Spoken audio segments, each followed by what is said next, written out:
কখনো তেহরানের সমৃদ্ধ ইউরেনিয়াম যুক্তরাষ্ট্রের মাটিতে হস্তান্তর কিংবা হরমুজ সহ ইরানের জলসীমায় পেন্টাগনের দাদাগিরি। ট্রাম্পের জটিল সমীকরণে বারবার মধ্যস্থতার উদ্যোগ নিলেও ভেস্তে যাচ্ছে কাঙ্ক্ষিত শান্তি চুক্তি। সোমবার পাকিস্তানের মধ্যস্থতায় যুক্তরাষ্ট্রকে ৩ দফার শান্তি প্রস্তাব পাঠায় তেহরান, যে পরমাণু কর্মসূচির প্রতি শুরু থেকেই তীক্ষ্ণ নজর ট্রাম্প প্রশাসনের।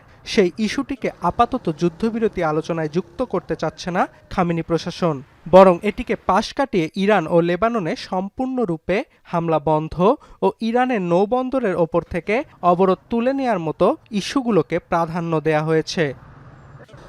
ট্রাম্প প্রস্তাবগুলোকে পর্যালোচনা করছে বলে মার্কিন মুলুকের খবর কিছুটা স্বস্তি দিলেও সিএনএন সহ একাধিক গণমাধ্যম বলছে ইরানের নতুন প্রস্তাবে নাখোশ প্রেসিডেন্ট। এ নিয়ে সোমবার জাতীয় নিরাপত্তা পরিষদের সঙ্গে বৈঠকে বসেন ট্রাম্প। তেহরানের পরমাণু কর্মসূচি ইস্যুতে কোনো সমাধানে না পৌঁছে যুক্তরাষ্ট্র হরমুজ সচল করতে চায় না বলে জানিয়েছে কয়েকটি সূত্র।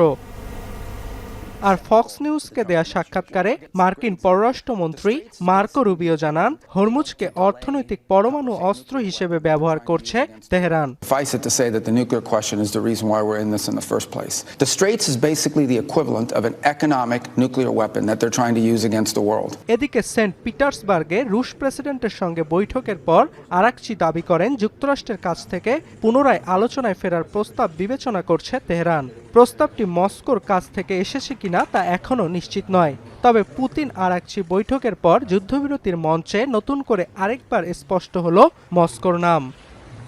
অন্যদিকে স্বাধীনতা সার্বভৌমত্ব রক্ষায় ইরানের জনগণের লড়াই করে যাওয়ার মানসিকতার প্রশংসা করেন পুতিন। এছাড়াও মধ্যপ্রাচ্যের শান্তি ও স্থিতিশীলতা রক্ষায় ভূমিকা রাখার কথা জানান তিনি। কূটনৈতিক দরকষাকষির মাঝেও হরমুজ সহ ইরানের নৌবন্দরে জারি রয়েছে মার্কিন অবরোধ। নতুন করে ইরানগামী এমটি স্ট্রিম নামের একটি জাহাজ আটকের ছবি প্রকাশ করেছে সেন্ট্রাল কমান্ড।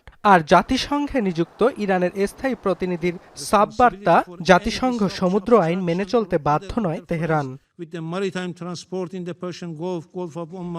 অন্যদিকে হরমুজে চলমান স্থবিরতা শুধু জ্বালানি নয়, বিশ্বব্যাপী খাদ্য সংকট ভয়াবহ আকারে বাড়াবে বলে আগাম শঙ্কা জাতিসংঘ মহাসচিবের।